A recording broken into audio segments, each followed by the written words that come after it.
پاکستان قومی پرچم جمعرات کے روز اقوام متحدہ کے سلامتی کونسل کے چیمبر کے سامنے نصب کیا گیا، کیونکہ پاکستان نے 15 رکنی ادارے میں غیر مستقل رکن کی حیثیت سے 2025 اور 2026 کے لیے اپنے 8ویں دور کا آغاز کیا۔ شمولیاتی تقریب کے حصے کے طور پر اقوام متحدہ کے ہیڈ کوارٹرز نیو یارک میں سلامتی کونسل کے اسٹیک آؤٹ پر 5 نئے غیر مستقل ارکان کے جھنڈے نصب کیے گئے، جن میں پاکستان کے ساتھ ڈنمارک، یونان، پاناما اور صومالیہ شامل ہیں۔ نئے ارکان نے جاپان، ایکواڈور، مالٹا، موزمبیق اور سوئٹزرلینڈ کی جگہ لی، جن کی مدت 31 دسمبر 2024 کو ختم ہو گئی۔ پاکستان کے نائب مستقل نمائندے سفیر عاصم افتخار احمد نے اس شاندار تقریب کے دوران قومی پرچم نصب کیا۔ اپنے مختصر خطاب میں انہوں نے کہا کہ پاکستان اقوام متحدہ کے چارٹر کے مقاصد اور اصولوں کی رہنمائی میں رہتے ہوئے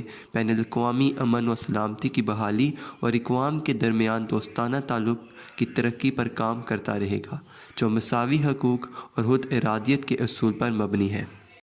پاکستان ہمیشہ غیر ملکی قبضے اور ظلم و ستم کے تحت لوگوں اور ان کے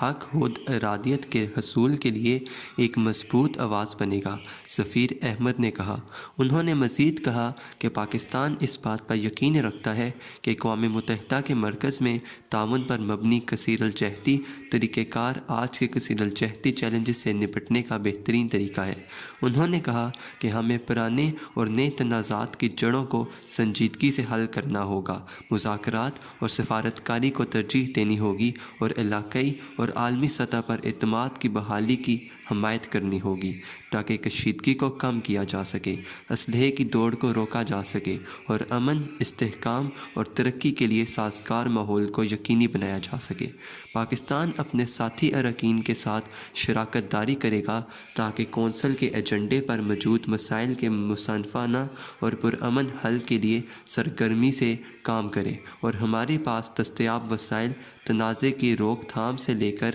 امن قائم کرنے تک کا بہترین استعمال کرنے کی کوشش کرے تاکہ دیر پا امن حاصل کیا جا سکے۔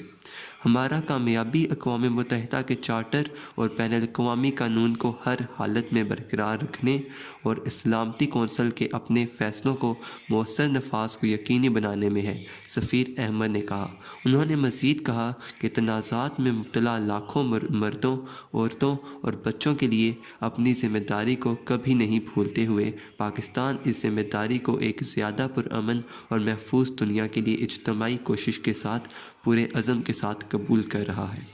پاکستان جولائی میں 15 رکنی کونسل کی صدارت کرے گا، جب وہ رکن ممالک کے سرکاری ناموں کی حروف تہجی کے مطابق صدارت سنبھالے گا۔ اس سے اسلام آباد کو سلامتی کونسل کے ایجنڈے کو ترتیب دینے کا موقع ملے گا۔ اس کے علاوہ پاکستان کو داعش القاعدہ پابندیوں کی کمیٹی میں نشست ملے گی، جو افراد اور گروہوں کو دہشت گرد قرار دینے اور ان پر پابندیاں عائد کرنے کی ذمہ دار ہے۔ سلامتی کونسل میں 15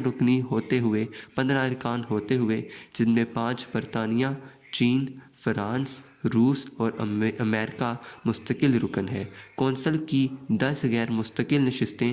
جغرافیائی خطے کے لحاظ سے مختص کی جاتی ہیں، جن میں سے 5 ہر سال تبدیل کی جاتی ہیں۔ سلامتی کونسل کو اقوام متحدہ کا سب سے طاقتور ادارہ سمجھا جاتا ہے۔ یہ کونسل، جس کا کام بین الاقوامی امن و سلامتی کو برقرار رکھنا ہے، قانونی طور پر پابند فیصلے کر سکتی ہے اور ریاستوں کے خلاف پابندیاں عائد کرنے اور طاقت کے استعمال کی اجازت دینے کا اختیار رکھتی ہے۔